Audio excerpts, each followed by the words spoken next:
Today, I'm going to tell you a story of a differently able woman, a story which is full of pain, emotion, and lot of insecurities. A story of a helpless, visually impaired woman struggling for her survival in the society. A story of how a visually impaired woman got out of her trauma. A story of how a visually impaired mother brought up her 2 kids without any support from her husband. I was a student of literature turned a sportswoman, a singer, a tableist, a reflexologist, a masseur, a social worker, a special educator, and at present working as an arts graduate teacher in the Tavungkok Upper Primary School, Imphal West, Imphal. I was awarded the Lysram Garamani Memorial Award 2009, given by the Students' Welfare Association for the Blind for my outstanding contribution in the field of sports, music, and academics. I was honored as an inspired woman by the Nursing Council of Manipur in 2020 in the observation of the International Women's Day. And I was also awarded the Best Teacher Award by the Irabot Celebration Committee in 2022. I was born and brought up in a small city called Imphal. I belong to a low middle class Manipuri family, and we were 3 in our family, my dad, my mom, and myself. I was the only child, I was the lone child of my parents. My father was a driver, and ever since I knew he was suffering from asthma and had to be hospitalized twice or thrice a year. And ever since I had known, I was suffering from a disease called retinitis pigmentosa, and the disease led me to low vision and I could not see clearly in dim light. My parents took me to the doctors and they diagnosed me as suffering from retinitis pigmentosa, which is a disease, and assured that I would be cured after some time. As they cannot wait for the disease to be cured, and as my parents were illiterate and very anxious about my education, they admitted me to an English medium school in nursery. The moment I started going to school, I faced rejection. All I wanted was acceptance. The only way to get the acceptance was to hide my disability. I tried to hide my disability from my teachers, my classmates, because I thought that if the school authority knew it, I would be expelled from the school. I was always a backbencher.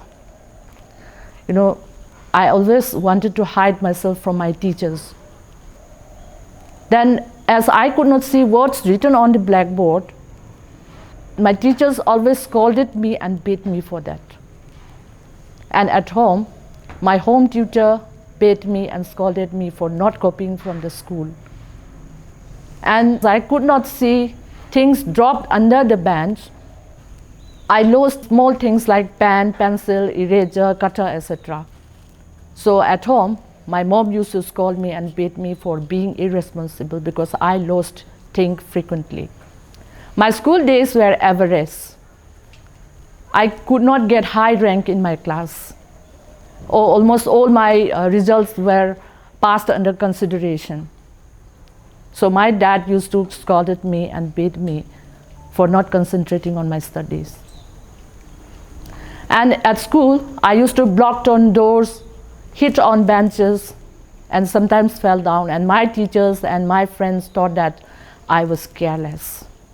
Nobody knew my problem, and nobody tried to solve my problem. And at night, when I study, I came so close to the book that I forgot that there was a hot emblem in front of me, and I used to burn my forehead. And my school life was like a life in the jail. I was like a football, kick from one side and kick back from the other side. Nobody knew my problem and tried to solve it. And I'm requesting to all the teachers and parents of the small kids to kindly try to find out whether there is some kind of disability in their children or in the student.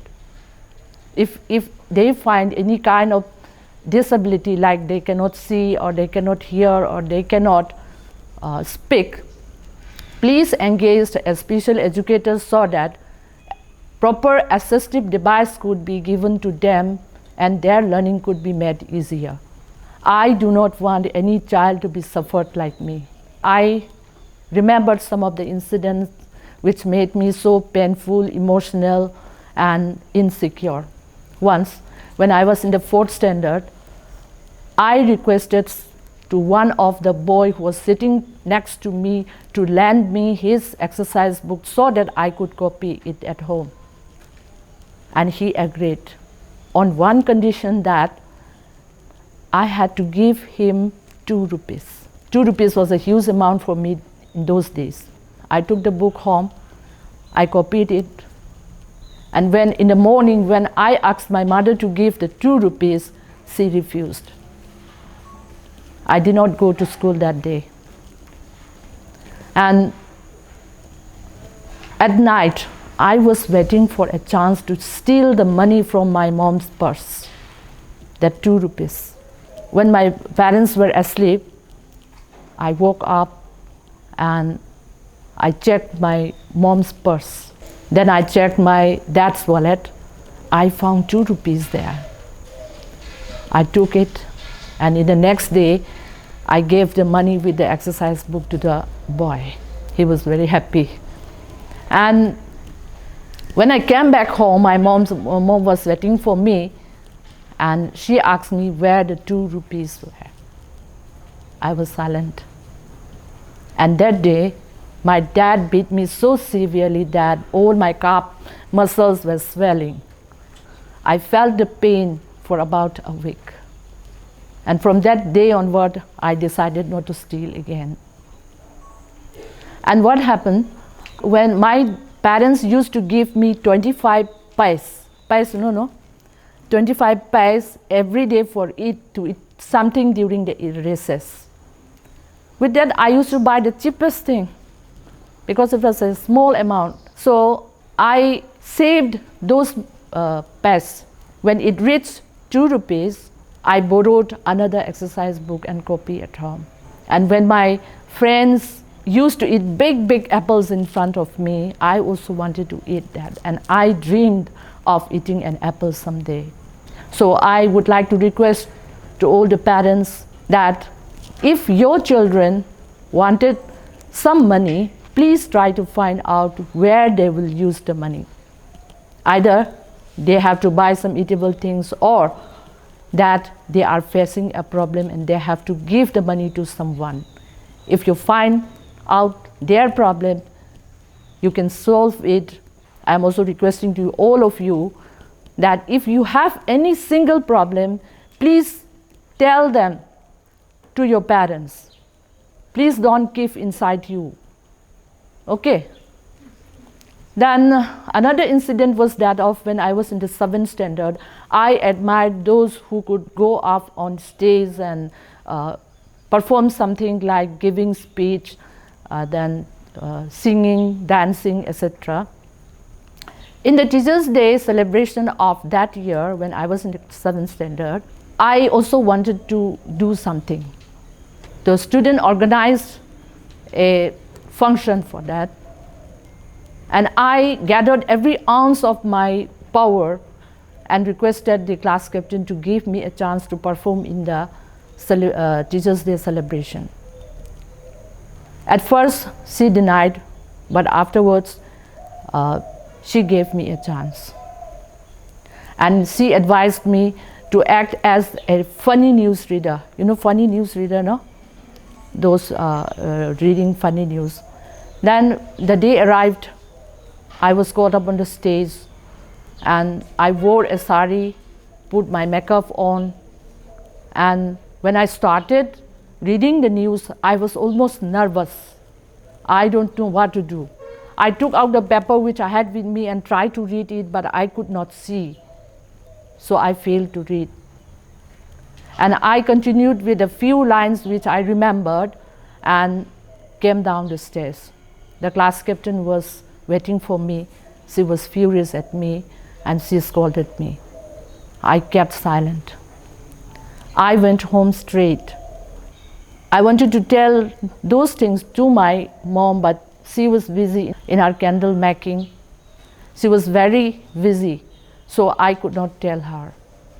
And I again wanted to tell to my dad, but also he would come back home late, drunk, so I could not tell him.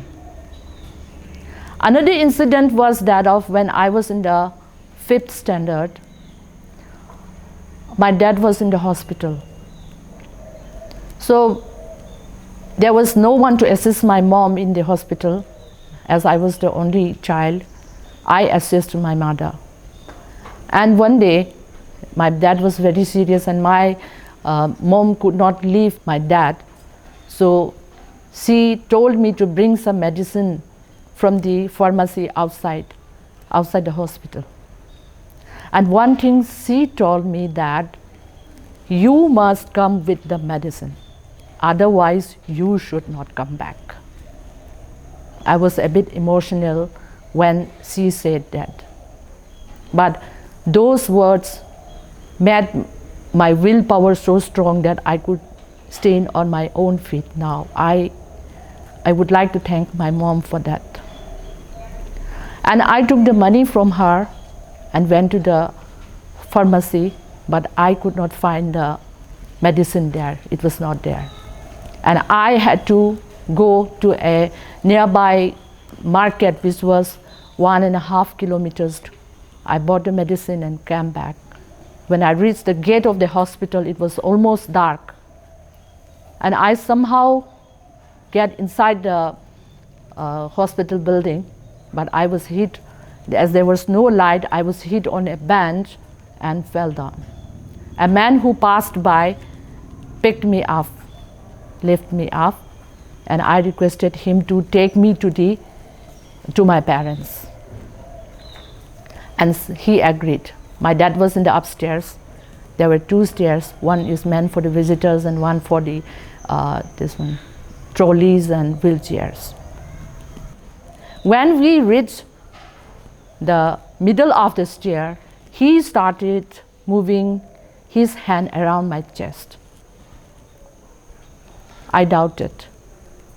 But his repetitive movement cleared my doubt that perhaps he was doing some kind of molestation to me. I shouted. I shouted as loud as I could, but the man covered my mouth, put his handkerchief on my mouth. I was suffocated.